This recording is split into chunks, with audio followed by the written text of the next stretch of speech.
Love your enemies, Jesus' most difficult teaching. What if the person who hurts you, the very person Jesus is asking you to pray for? Think about the person who betrayed you, the person who lied about you, the person who rejected you, the person who caused you pain and never even apologized. If their name came to your mind right now, Jesus has a message for you. He said, "Love your enemies and pray for those who persecute you."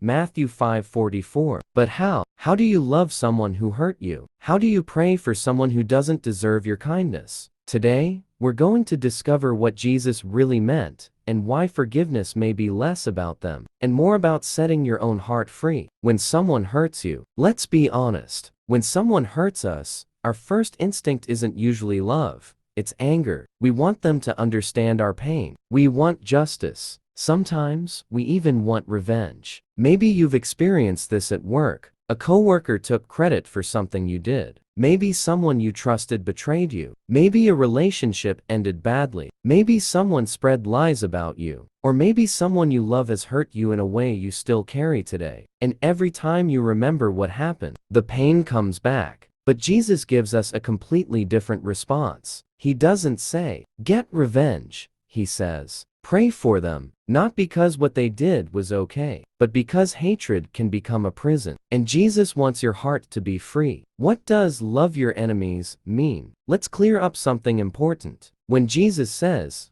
"Love your enemies," He isn't saying you have to trust everyone. He isn't telling you to stay in an abusive relationship. He isn't saying you should ignore injustice. And forgiveness doesn't mean pretending that nothing happened. You can forgive someone and still have boundaries. You can love someone and still keep your distance. You can release bitterness and still seek justice. Biblical love means choosing not to return evil with evil. It means refusing to allow another person's actions to transform your heart into something you don't want to become. You don't have to hate the person who hurt you. You can place them in God's hands. And sometimes that's where healing begins. Jesus practiced what he preached. Here's what makes Jesus' words so powerful. He didn't just teach forgiveness, he demonstrated it. Jesus was betrayed. He was falsely accused. He was mocked. He was beaten. And ultimately, he was crucified. Yet while hanging on the cross, Jesus prayed, "Father, forgive them." Luke 23:34. Think about that. The people hurting Jesus weren't standing there apologizing. They weren't asking him for forgiveness. Yet Jesus prayed for them. This is the kind of love Jesus calls us toward. Not a love based on what people deserve, but a love based on who God has called us to be. Anyone can love someone who loves them, but Jesus challenges us to love when it's difficult, to forgive when it's painful, to pray when we'd rather walk away. Praying for the person who hurt you. Now, I want you to think about someone who has hurt you. You don't have to say their name, just think about them. And instead of replaying what they did, try something different. Pray. You might begin with,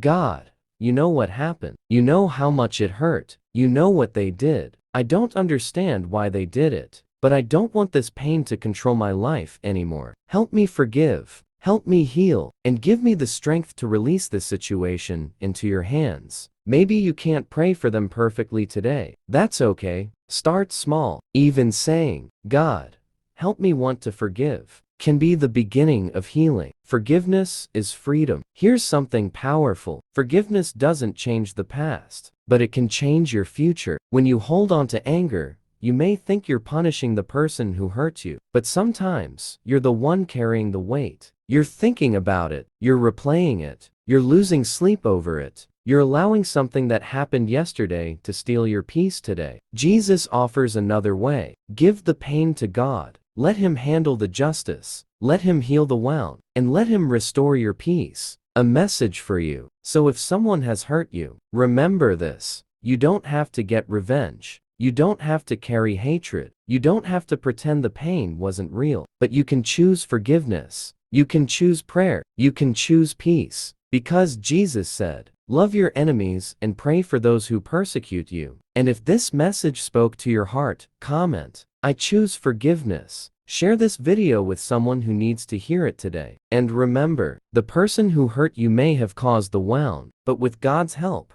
they don't have to control your future. May Jesus give you strength, peace, and a heart that chooses love over hate. God bless you. Please subscribe and press bell icon. Thanks for watching.